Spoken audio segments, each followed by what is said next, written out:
जी, तो बेटा ये पार्ट बी है किसका, जो मल्टीपर्पस रिवर प्रोजेक्ट कर रहे थे और इंटीग्रेशन वाटर रिसोर्सेज। मेरे को ना इंटीग्रेशन का मतलब कमेंट बॉक्स में बताओ क्या होता है। पिछली वाली स्लाइड है ना, हमने ये देखा था हाँ भी, जो मल्टीपर्पस रिवर वैली प्रोजेक्ट होते हैं उसके क्या क्या एडवांटेजेस होती हैं, क्या क्या फायदे होते हैं, मल्टीपर्पस रिवर प्रोजेक्ट क्यों बनाए जाते हैं। अब इस स्लाइड में हम बेसिकली क्या डिस्कस करेंगे, जो मल्टीपर्पस रिवर प्रोजेक्ट होते हैं उसकी डिसएडवांटेज, मतलब डैम्स वगैरह की क्या क्या डिसएडवांटेज है, और भी बड़ी सारी बातें हम जैसे जैसे मैं पढ़ाऊंगा वैसे वैसे डिस्कस करते रहेंगे। तो ये आपको ना लॉन्ग क्वेश्चन में आ सकता है और बहुत सारे शॉर्ट क्वेश्चन भी बन के आ सकते हैं, बताऊंगा कौन कौन से। और पिछली बार ये क्वेश्चन आया था व्हाट इज द डिसएडवांटेज, पूरा फुल फ्लेज क्वेश्चन आया था 5 नंबर का। तो जैसे मैं कराऊंगा एज इट इज ये आपने लिखना है, और बाकी सारी बातें में बाकी सारे क्वेश्चन आंसर मैं इंपॉर्टेंट नोट्स में मेंशन कर दूंगा।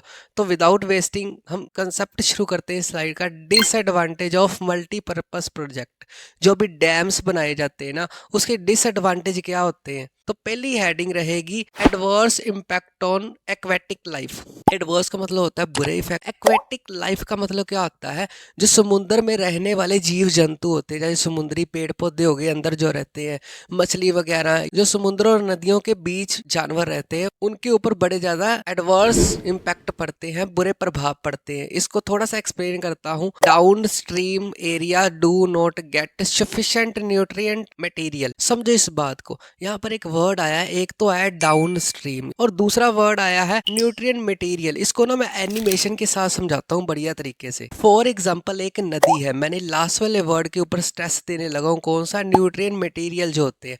एक नदी में ना ए टाइप के न्यूट्रिएंट मटेरियल है, मतलब उस नदी में ए टाइप्स के न्यूट्रिशन है जो सभी जानवरों के लिए, सभी जीव जंतु के लिए, सभी अंदर वाले पेड़ पौधों के लिए बड़े अच्छे हैं, उनके ग्रोथ के लिए अच्छे हैं। अब मैंने बना दिया इस नदी के बीचों बीच डैम। तो डैम क्या करेगा, इस नदी को 2 पार्ट्स में बांट देगा। ऊपर वाला पार्ट बन जाएगा 1 पार्ट और नीचे वाला पार्ट बन जाएगा 2 पार्ट। तो डैम ने क्या कर दिया, एक ऊपर वाले पार्ट को बोलेंगे अप स्ट्रीम, मतलब वो वहां पर ऊपर वाली धाराएं बह रही हैं, नीचे वाले को बोलेंगे डाउन स्ट्रीम, वहां पर जहां पर डाउन स्ट्रीम हो रही है। अब डैम बनने के चक्कर में क्या हुआ, जो पूरी नदी में ए न्यूट्रिशन थे वो सिर्फ और सिर्फ ऊपर ही रह जाएंगे। क्यों? क्योंकि डैम तो बंद कर देगा ना ऊपर वाले पानी को, तो नीचे वाले पानी में ए वाले मटेरियल खत्म होने शुरू हो जाएंगे। जिससे क्या आएगा, यहाँ पर लिखा ना मैंने, down stream area do not gate sufficient nutrient material. जो डाउन स्ट्रीम वाले एरियाज है नदी के, वहां तक अच्छी मात्रा में न्यूट्रिशन नहीं पहुंच पाएंगे, जिससे सिर्फ 1 वाले पार्ट में ग्रोथ होएगी सभी चीजों की और 2 वाले पार्ट में सारा बेकार हो जाएगा। तो जिससे एक्वेटिक लाइफ में बड़ा बुरा प्रभाव देखने को मिलेगा। मतलब 2 वाले पार्ट में सारे जीव जंतु, मछलियां वगैरह है या पेड़ पौधे हैं, अंदर एक्वेटिक लाइफ है, वो इतनी अच्छी नहीं रहेगी।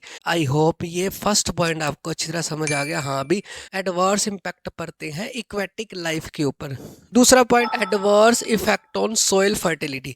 सोइल की फर्टिलिटी के ऊपर भी, सोइल की जो मिट्टी की उपजाऊ शक्ति के ऊपर भी डैम्स और मल्टीपर्पस प्रोजेक्ट बनाने से उसको बुरा प्रभाव पड़ता है। इसको समझो।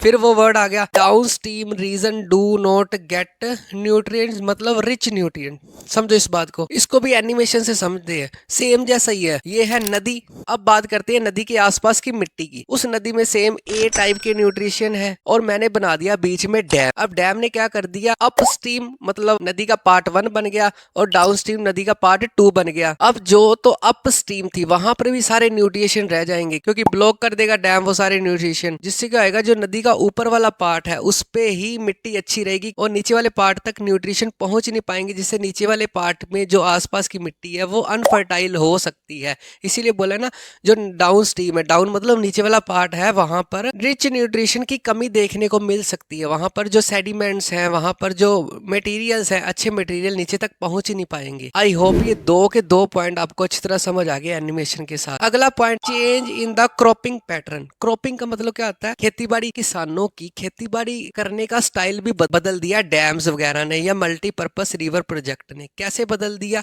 इसमें क्या आएगा, cropping pattern shifting to water intensive. समझो इस बात को।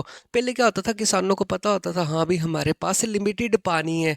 अब डैम बनने से कई बार क्या होता है, किसानों को पता होता है हाँ भी हमारे पास खुला पानी है, तो उन्होंने क्या कर दिया, पानी का अधिक से अधिक यूज करना शुरू कर दिया। कौन सा पानी होता है वो? नदियों का पानी हो सकता है, समुद्रों का पानी हो सकता है। तो जिससे क्या इसका रिजल्ट क्या होगा, इसका result its result salinization of soil. Salinization का मतलब क्या होता है, मिट्टी में नमक की मात्रा बढ़ गई, साल्टी होना शुरू होगा। क्यों? क्योंकि नदियों का पानी होता है साल्टी। और किसानों ने क्या करना शुरू कर दिया, अपना क्रॉपिंग पैटर्न चेंज कर दिया। उन्होंने क्या करना शुरू कर दिया, मतलब नदियों का पानी ज्यादा से ज्यादा अपनी फसलों को देना शुरू कर दिया, जिससे मिट्टी में नमक की मात्रा ज्यादा हो गई। अब नमक की मात्रा होगी तो मिट्टी भी अनफर्टाइल होगी, और जिससे क्या होगा, इकोलॉजिकल इम्बैलेंस बनना शुरू हो जाएगा। हाँ भी जो नेचुरल तरीके से भगवान ने मिट्टी बनाई थी, वो हम अपने तरीके से उसको डैम बना के कभी नदियों को चीर रहे हैं, कभी नदियों को रोक रहे हैं, नदियों के पानी को ये कर रहे हैं। तो जिससे क्या होगा, इकोलॉजिकल अनबैलेंस देखने को मिल सकता है। आई होप पहले 3 पॉइंट्स आपको अच्छी तरह समझ आ गए।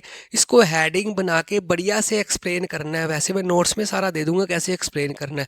उसके बाद लास्ट पॉइंट में क्या डिस्कस करेंगे, मोस्ट इंपोर्टेंट है डिसप्लेसमेंट ऑफ लोकल कम्युनिटीज। यहाँ पर 2 वर्ड है, एक तो डिसप्लेसमेंट और एक लोकल कम्युनिटीज। डिसप्लेसमेंट का मतलब क्या होता है, जगह बदलना। लोकल कम्युनिटीज जो आसपास के एरियाज वहां पर रह रहे हैं, उनकी जगह कैसे बदलेगी ये डिस्कस करेंगे। तो क्या है इसमें, by building large dam. Large dam के निर्माण में क्या होगा, local communities have to give up their land. तो लोकल कम्युनिटीज को अपने बेचारों को अपना लैंड छोड़ के जाना पड़ेगा। क्यों? क्योंकि जो डैम्स होते हैं ना, वो देखा जाता है कि हाँ भी नेशन की डेवलपमेंट में उनका क्या योगदान है। ये नहीं देखा जाता कि हाँ भी छोटी छोटी लोकल कम्युनिटीज के घर तबाह हो रहे हैं। हो सकता है डैम का यूज फ्लड कंट्रोल में होता हो, पर क्या होता है कई बार फ्लड को कंट्रोल नहीं कर पाता डैम। रेन कभी ज्यादा पड़ जाती तो डैम खोलने पड़ते, जिससे लोकल कम्युनिटीज में आसपास पानी भर जाता है, उनको अपने एरियाज को छोड़ना पड़ता है। और ये एक बड़ी डिसएडवांटेज है मल्टीपर्पज प्रोजेक्ट की। तो क्या है डिसप्लेसमेंट, मतलब जगह बदल जाती है। लोकल कम्युनिटीज जो भी उस डैम के आसपास रहता है, उनको अपनी जगह छोड़नी ही पड़ती है मजबूरी में। तो लास्ट में इसका रिजल्ट क्या निकला, जैसे मैंने बोला ना, लोकल कम्युनिटीज को जगह छोड़नी पड़ी। तो इससे ना बहुत सारे लोकल कम्युनिटीज के लोग और जो एनवायरनमेंट से प्यार करते हैं, तो उन्होंने आंदोलन चलाने शुरू कर दिए। तो लास्ट में सम सोशल मूवमेंट, सोशल मतलब सामाजिक मूवमेंट चलाई गई against the multipurpose project. Multipurpose project को रोकने के लिए, बंद करने के लिए ये लोकल कम्युनिटीज द्वारा या कोई और लोगों के ग्रुप द्वारा बड़े सारे आंदोलन चलाए गए। आंदोलन का मतलब क्या होता है, बुराई के खिलाफ खड़े होना। तो कौन कौन से 1-2 आंदोलन आपने याद रखने हैं। पहला आंदोलन है नर्मदा बचाओ आंदोलन। नर्मदा नदी मेरे को कमेंट बॉक्स में बताओ, मैंने ट्रिक से याद कराया था कहाँ पर है और कौन सा डैम बना हुआ है। तो नर्मदा बचाओ, उनका मेन मोटिव क्या होता है, हाँ भी नदियों को बचाना। कैसे? क्योंकि एक्वेटिक लाइफ खराब हो रही है, सॉइल की फर्टिलिटी खराब हो रही है, क्रॉपिंग पैटर्न चेंज होने से इकोलॉजिकल बैलेंस चेंज हो रहा है, लोकल कम्युनिटी को अपनी जगह छोड़नी पड़ रही है। तो जिसके चक्कर में नर्मदा नदी को बचाने के लिए आंदोलन चलाया गया। और दूसरा आंदोलन कौन सा है, टहरी डैम आंदोलन। ये सेम जैसा ही है, आपने एज इट इज ही याद करना है, एज इट इज एग्जाम में लिखना है। हाँ भी लोकल कम्युनिटीज द्वारा कौन कौन से आंदोलन चलाए गए जो मल्टीपर्पज रिवर प्रोजेक्ट के खिलाफ थे। आई होप ये कंसेप्ट आपको अच्छी तरह समझ आ गया। फुल चैप्टर ट्रिक्स के साथ देखने के लिए डिस्क्रिप्शन बॉक्स में लिंक पे क्लिक करें